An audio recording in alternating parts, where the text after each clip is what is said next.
Lundi 11 décembre 2017, un plaisir pour moi de vous retrouver dans cette émission Café Débat pour ce premier numéro de la semaine, vous le savez.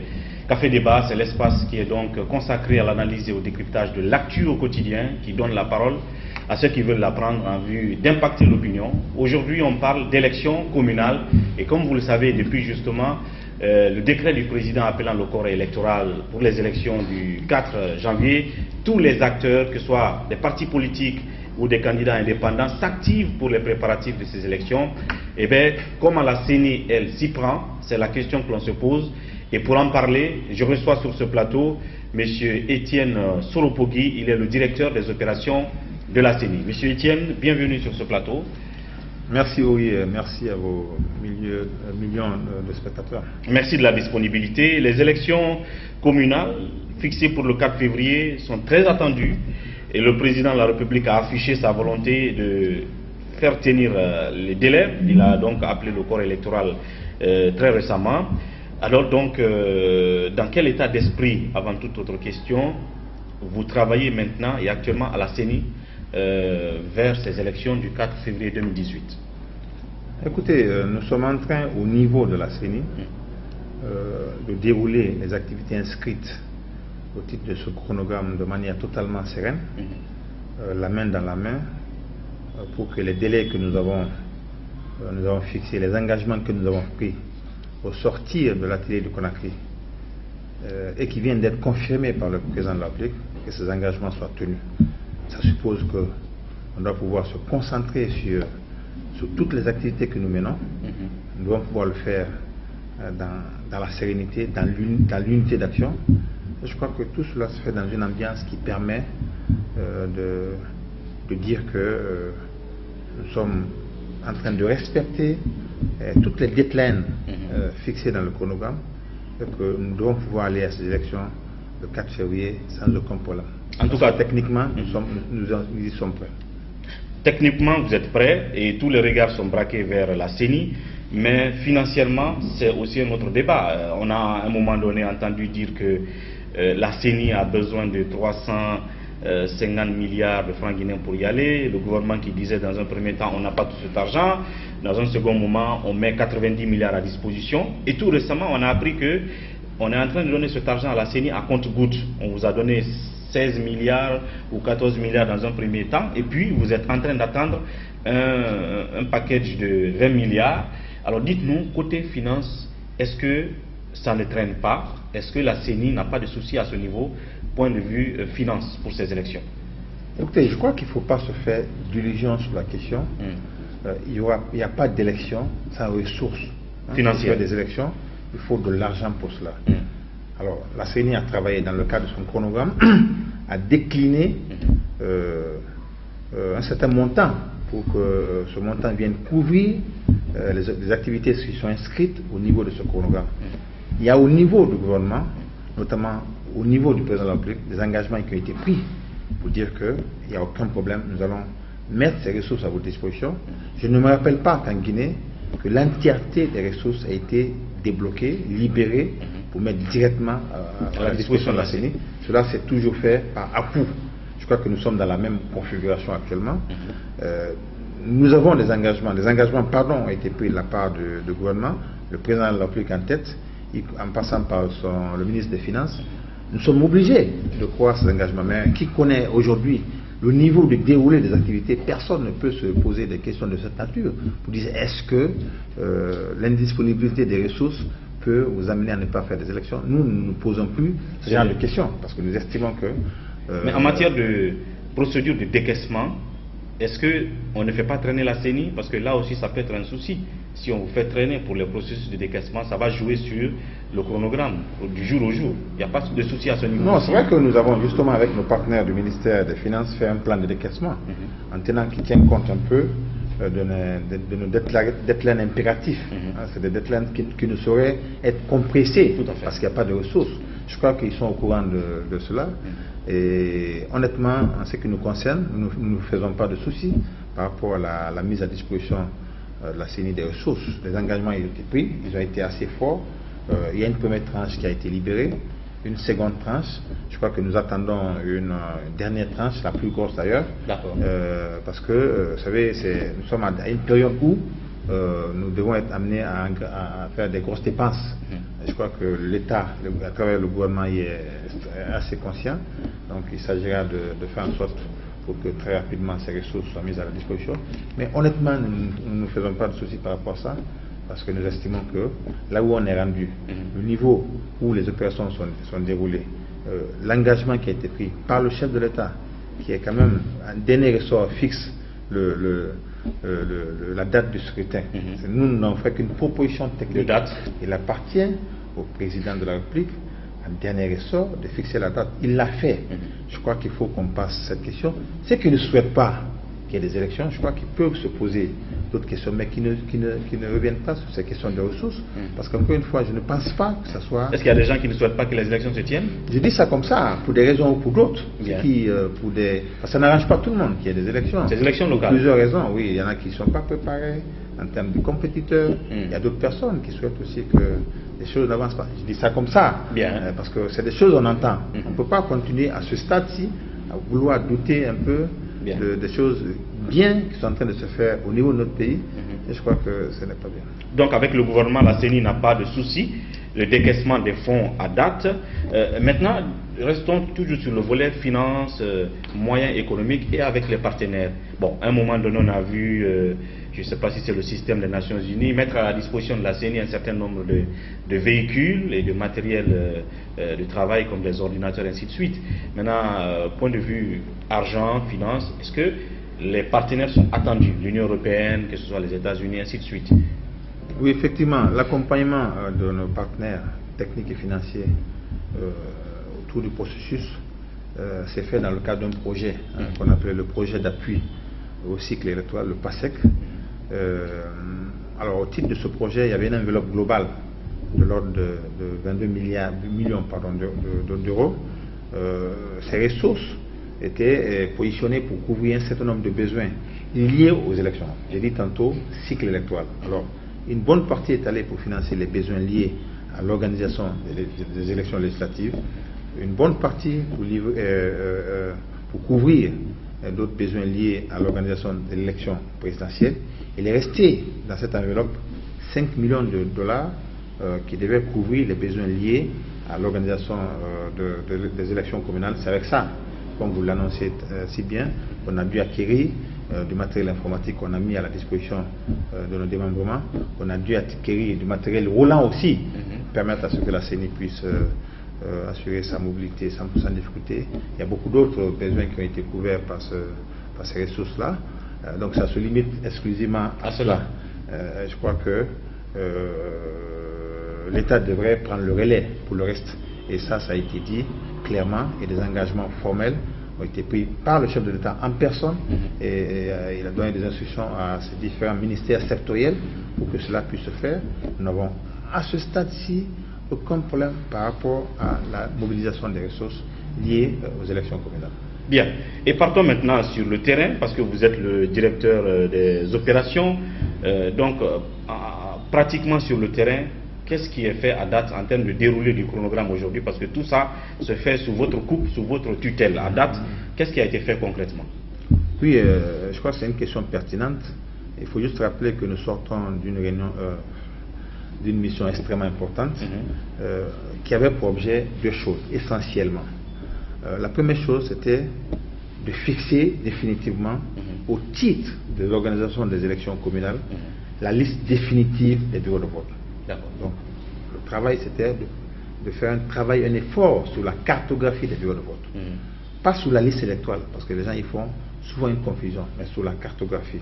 L'objet étant de s'assurer, conformément aux prescriptions d'ordre légal, c'est la loi qui nous l'impose, aucun bureau de vote ne doit dépasser un seuil de 600 électeurs. Initialement, le code électoral initial prévoyait que ce seuil soit à 1000. C'est vrai qu'après 1000 c'est un peu trop, parce que si vous mettez 1000, vous risquez d'avoir des engorgements au niveau de ces bureaux de vote. En tout cas, c'est ce qui était le législateur, c'est ça, avant que la loi soit révisée. Le législateur, dans le cadre de la loi révisée, a décidé de ramener ce seuil à 600. Alors, nous avions des bureaux qui étaient sortis de ce seuil. Donc il fallait les faire. Ce travail sur le terrain, le travail sur la cartographie ne se fait pas dans les bureaux climatisés, et se fait sur le terrain en fonction de demandes formulées par la population pour dire, nous estimons qu'il faut nous mettre ici, et je crois que ce travail a été fait. Il fallait aussi faire en sorte pour que aucun électeur ne soit à plus de 2 km de son bureau de vote. Il fallait aussi envoyer des gens sur le terrain pour faire ce travail. Ça a été fait, ça a pris 15 jours de travail sur le terrain avec les ordinateurs et les informaticiens qui étaient sous la coupe des commissaires superviseurs par zone, par axe. Les superviseurs et les techniciens sont remontés sur Conakry pour faire ce qu'on appelle la consolidation des données en centrale. La consolidation, c'est de toutes les demandes qui ont été formulées sur le terrain. Il s'agissait pour les uns et les autres de venir faire en sorte qu'on en tienne compte. Il ne s'agit pas simplement de formuler les demandes sur le terrain et de ne pas l'intégrer au niveau du dispositif central. Donc je crois que ce travail a été fait. Nous sommes au stade où nous sommes en train de procéder à ce qu'on appelle la génération des listes. Bien. Pour qu'à partir du 13, nous publions la liste définitive des bureaux de vote. Pour dire que, au titre de ces élections communales, vous aurez tel nombre de bureaux de vote au niveau de l'ensemble du territoire national. C'est un travail assez minutieux, mais moi je dis comment ce travail a été fait sur le terrain, d'autant plus que tous les citoyens n'ont pas forcément entendu parler de cette opération. C'est comme si on descendait sur le terrain pour faire une sorte de recensement. Parce que si vous dites la révision de la cartographie, revoir le nombre d'électeurs par bureau de vote, ça veut dire aller dire aux citoyens, désormais il faut que vous sachiez que votre bureau de vote pour les élections communales à venir, c'est dans tel quartier, tel secteur. Comment ça se fait qu'il n'y a pas eu trop de campagne de communication autour, parce qu'il y a des populations forcément qui ont changé de secteur ou de quartier à un moment donné, voire même de communes, mais qui n'ont pas bénéficié de, cette opération dont vous venez de parler. C'est ce que vous dites, hein. C'est vrai que cette opération ne concernait pas tout le monde. C'est important de le noter, c'est pas tout le monde qui était délocalisé. Hein. On appelait l'opération de relocalisation, ne concernait pas tout le monde. Vous avez les 98% des populations qui ne sont pas concernées par ces opérations-là. Oui, qui sont restés toujours sur place. Qui sont dans des bonnes dispositions au niveau en termes de bureau de vote et de district et de quartier. Il y a un seuil marginal de 2 ou 3% qui souhaitent, pour des raisons ou pour d'autres, être amenés au niveau de leur endroit où ils doivent voter. Donc ça concernait ça. Mais naturellement, bon, c'est votre droit de dire que il n'y a pas eu assez d'informations sur la question. Nous estimons que nous avons fait ce qu'il fallait pour que tout le monde soit informé, parce que nous avions mis pour faire ce travail des commissions administratives qu'on appelle les CAR, des commissions administratives sur le terrain d'affichage et de relocalisation sur le terrain. C'est composé de 3 personnes, un représentant pour Conakry, un représentant du gouvernement, un représentant de la collectivité, c'est-à-dire de la commune, et un représentant de la CENI. L'objet c'était qu'ils aident la CENI à identifier les électeurs et à pouvoir les ramener dans leur bon bureau de vote. Et il y avait, pour faire ce travail, la participation des acteurs impliqués dans le processus, notamment les partis politiques, qui étaient là comme observateurs et qui devaient veiller à ce que les relocalisations ne se fassent pas aussi de manière fantaisiste, de nature à ce qu'on puisse amener Paul à Kassa alors qu'il doit rester à Fotoba, par exemple. Tout à fait. Et donc je crois que ce travail a été fait, il a été finalisé. Bon, est-ce qu'on va avoir une idée? Ceux qui n'ont pas pu être là parce qu'ils travaillent beaucoup, je crois que c'est votre cas. C'est mon cas pratiquement. J'ai déménagé, j'ai changé de quartier. Malheureusement, ils devraient pouvoir marcher pour aller voter où ils étaient, malgré qu'ils aient changé de quartier. Mais globalement, je crois que tout le monde devra pouvoir être satisfait au sortir de cette opération. Autour du 14, du 13, nous allons arrêter la liste des bureaux de vote, publier la liste des bureaux de vote et commencer les impressions. Et c'est un travail extrêmement important. Ce deadline est incompressible. D'accord. Alors c'est pourquoi on ne peut plus tenir compte de ceux qui ont échappé à cela. Alors donc, est-ce qu'on peut avoir une idée du nombre de bureaux de vote aujourd'hui, ou est-ce que le travail... Je n'en sais pas. Vous êtes en train de finaliser? Oui, on est en train, à cause de vous, je suis en train de faire, mais bon, d'ici ce soir, on saura plus ou moins le nombre de bureaux de vote. Finalement de bureaux de vote au niveau de l'ensemble du territoire national. Parce que c'est des demandes qui ont été faites sur le terrain. Donc on a dû matcher tout ça ensemble Et finalement, circonscription par circonscription, localité par localité, on va définir sur la base des demandes formulées par les localités, le nombre de bureaux de vote par localité et le nombre global de bureaux de vote pour l'ensemble du pays. Et à quel moment du processus vous allez donc procéder à l'affichage des, je ne sais pas si ce sont les listes par bureau de vote? On n'affiche plus. Parce qu'en réalité, nous ne sommes pas dans une opération de révision des listes électorales. Ce que nous sommes en train de faire, vous savez, le fichier, il comporte deux choses. Il comporte à la fois les populations qui sont à l'intérieur et les indications sur leur lieu de vote. C'est tout ça qu'on appelle le fichier. Donc il y a la liste, c'est les populations inscrites dans le fichier, et où est-ce qu'ils votent, ce qu'on appelle la cartographie. À ce stade-ci, et conformément, pour tenir compte de ce que les acteurs ont conclu lors de l'accord politique, on ne fait pas de révision dans le cadre des élections communales. On va avec le fichier tel qu'il existe. Ce qu'on fait, alors, il y a des personnes là-dedans, malheureusement il y en a qui sont décédées, malheureusement il y en a qui se sont déplacés. Alors, c'est important pour ces personnes-là, comme elles sont déplacées, de demander à ceux qui puissent être ramenés à des proportions qu'ils souhaitent, en respectant les barrières d'ordre légal indiquées. Bien. Je crois que ce travail a été fait. Il ne s'agit pas d'intégrer de nouvelles personnes dans le dispositif. Oui, mais quand je parle d'affichage, puisqu'il y aura le fait de ramener le nombre d'électeurs par bureau de vote à 600, cela va causer un énorme éclatement donc, en termes de nombre de bureaux de vote. Il faut bien que les citoyens sachent, dans mon quartier, je dois voter dans tel secteur ou à tel endroit de mon quartier. C'est pourquoi on va publier, la liste définitive des bureaux de vote bien avant le scrutin. D'abord, c'est la loi qui l'exige, parce que c'est important que les juges et certaines autorités, notamment la Cour constitutionnelle, même certains juges à la base, mais aussi les populations soient au courant où je dois voter. Absolument. C'est vrai qu'après, on connaît les localités, on ne connaît pas exactement la localisation stricte, à part quelques écoles, mais bon, donc je crois que tout cela sera fait le moment venu pour dire mon bureau de vote à telle dénomination, et telle appellation. Voilà. Et nous allons donc parler d'autres aspects de ces élections. Il s'agit de la question du montant du cautionnement, la question des critères d'éligibilité qui ont d'ailleurs fait débat ces derniers temps. On a vu des acteurs politiques comme Faya à un moment qui était à votre place sur ce plateau qui a dit que c'était une conspiration contre certains candidats valeureux, de les bloquer en fixant ces montants à 8 millions pour les communes et à 3 millions pour les communes rurales, bien entendu. On va parler de tout ça tout à l'heure, mais dans la deuxième partie de cette émission, et nous serons là justement pour continuer le débat.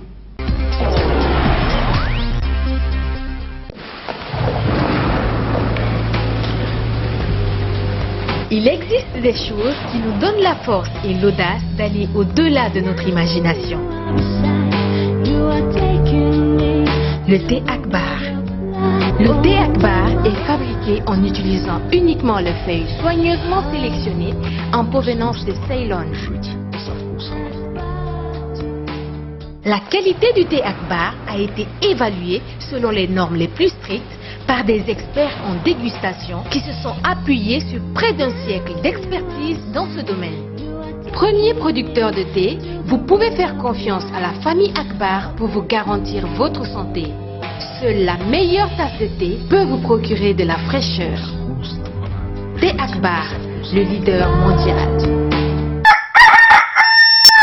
De nouveau dans la production des œufs en Guinée. Après 2 ans d'expérimentation, Diaty Condé et son équipe vous présentent des œufs blancs, naturels avec moins de cholestérol et très doux. Les œufs blancs sont produits sur place à Kindia et vendus avec les alvéoles à des prix très abordables, 22 000 francs guinéens et 24 000 francs guinéens pour un alvéole de 30 œufs. Procurez-vous des œufs blancs de chez Diaty Condé aux 4 coins de la Guinée. Contact Kankan Korosa 669 0059 85 ou le 621 18 90 62. Conakry le 664 04 55 92. Kindia 625 22 84 38. Boki Kamsar 622 60 31 61. Mafereya Forecaria 664 33 25 11. Consommez les œufs blancs, vous ne serez pas déçus.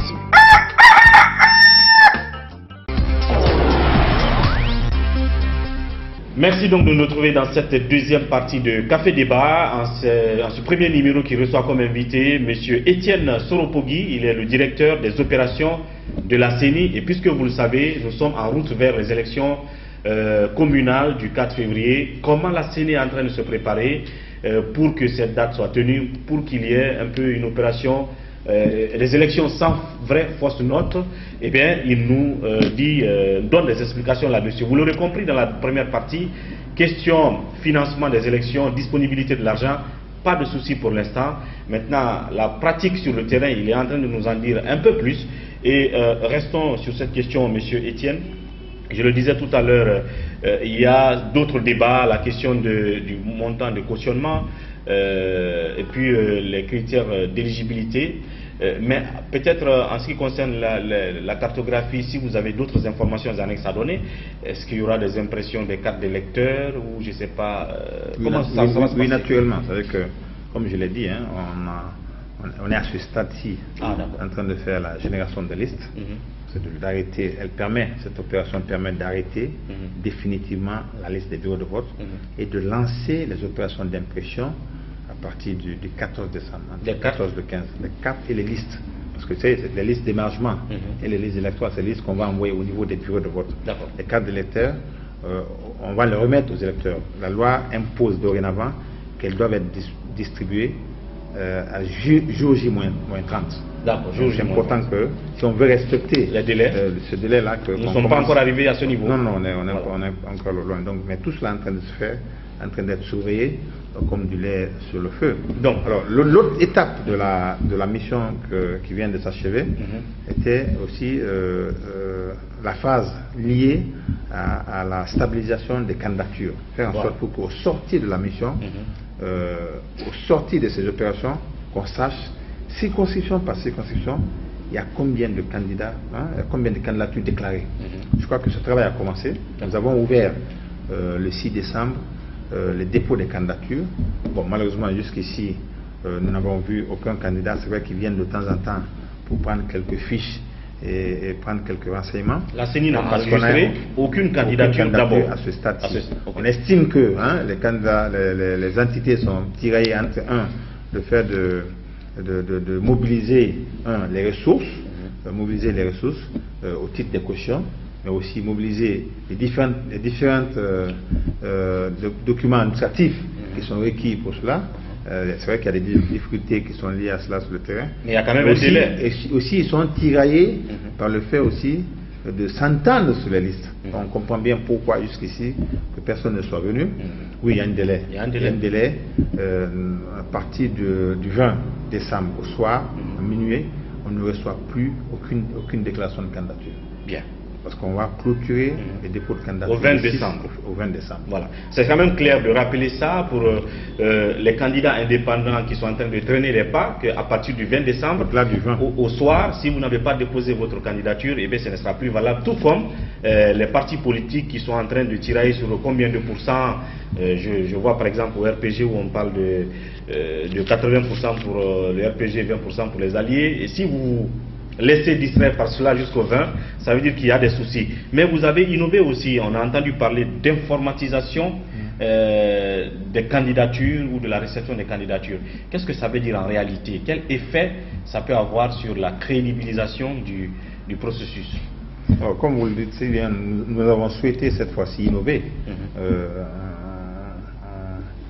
en profitant un peu des nouvelles technologies, des possibilités que nous offrent les nouvelles technologies de l'information et de la communication.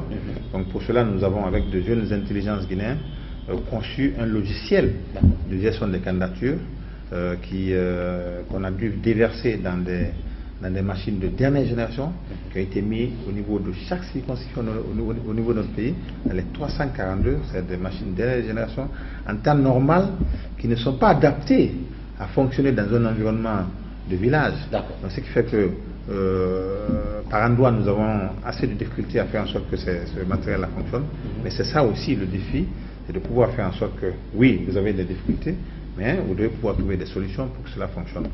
Pour cela, nous avons recruté des informaticiens qui doivent pouvoir travailler sur ces machines, parce que plus vous descendez en bas, notamment au niveau de notre pays, plus vous avez des difficultés à identifier du personnel de qualité pour faire un certain nombre de travail. C'est en cela aussi que nous avons, en plus des informaticiens, identifié et recruté des juristes qui aideront à interpréter les textes de loi, parce que les questions liées au management des candidatures sont des questions d'ordre strictement juridique, et que le droit est une science hermétique qui n'est pas dont l'accès n'est pas donné à tout le monde. Donc je crois que cela a été fait, ces gens ont été formés, le logiciel a été conçu, on a lancé nous les candidatures, les commissions sont disposées à recevoir les candidatures.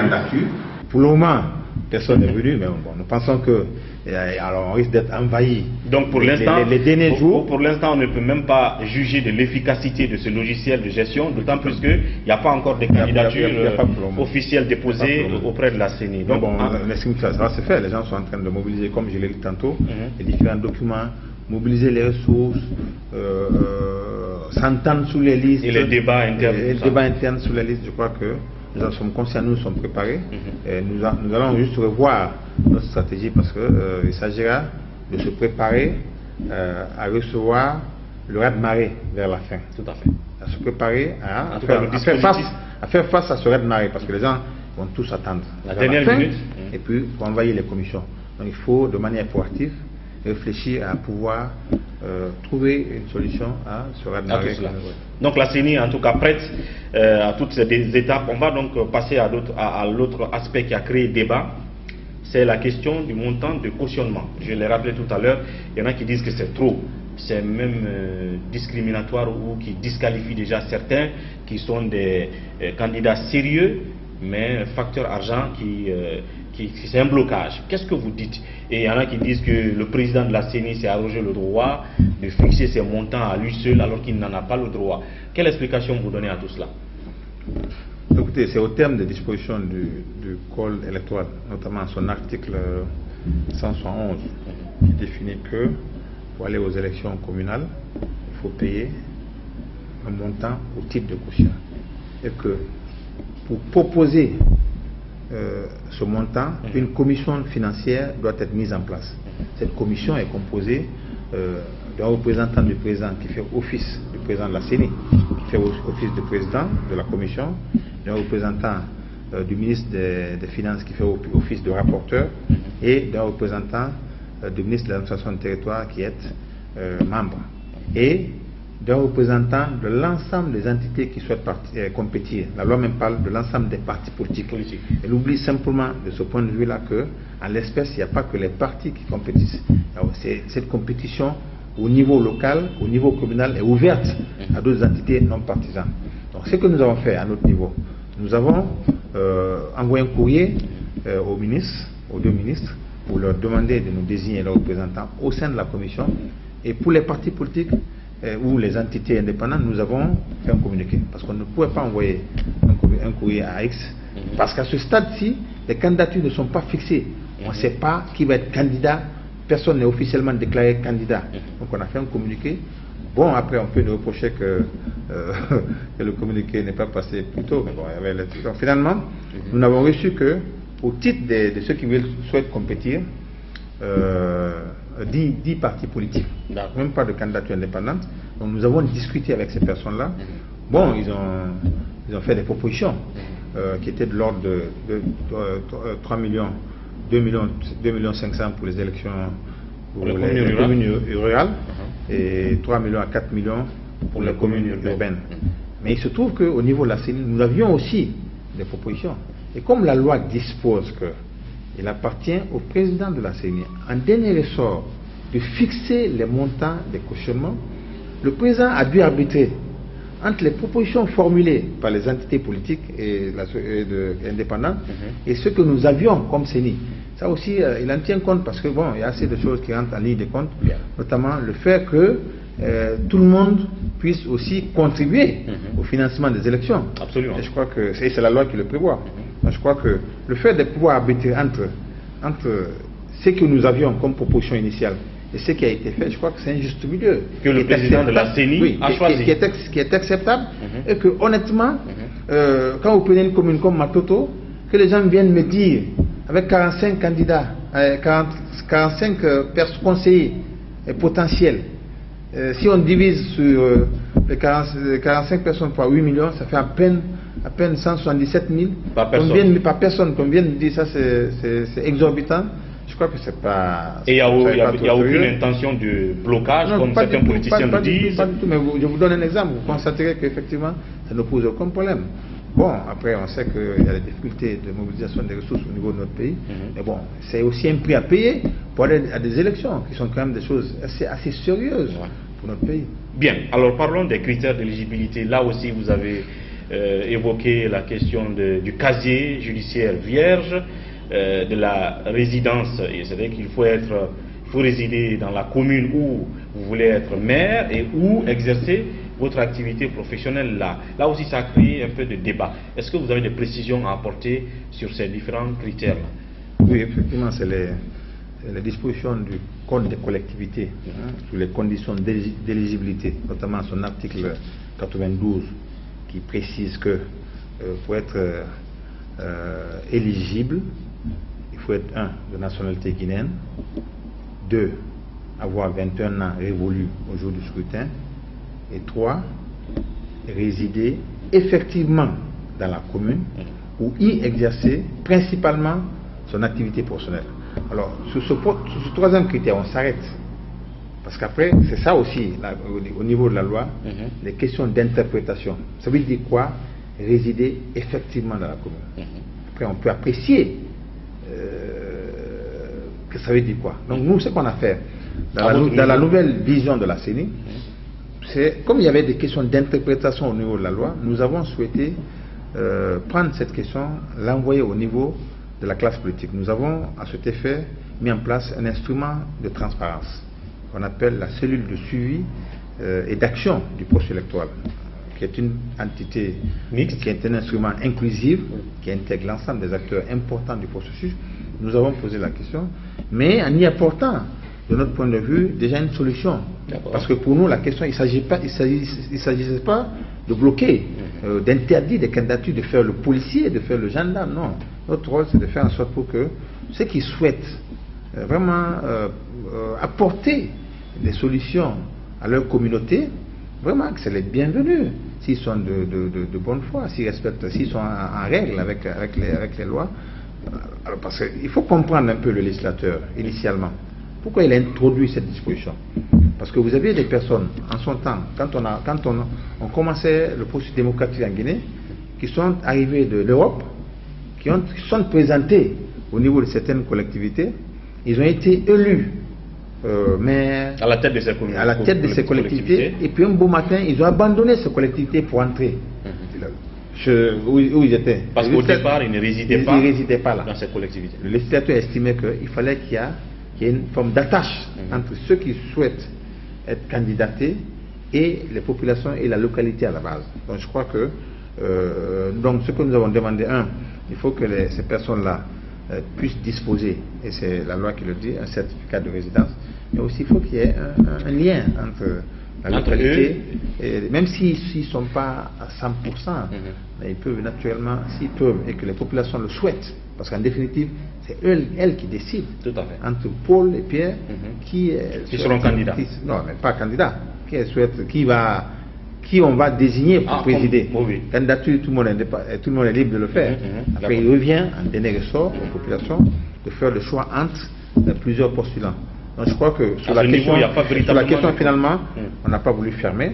Et je crois qu'en accord avec l'ensemble des acteurs, on a estimé qu'il fallait laisser les gens totalement. Et puis il y avait beaucoup d'autres questions liées à, comment on appelle, à la possibilité de candidature de ceux qui sont actuellement à la tête des délégations spéciales. Donc, à ce niveau aussi, on a estimé que bon, c'est comme un président sortant. Nous, on fait en sorte pour qu'ils n'aient pas assez d'emprise sur le dispositif.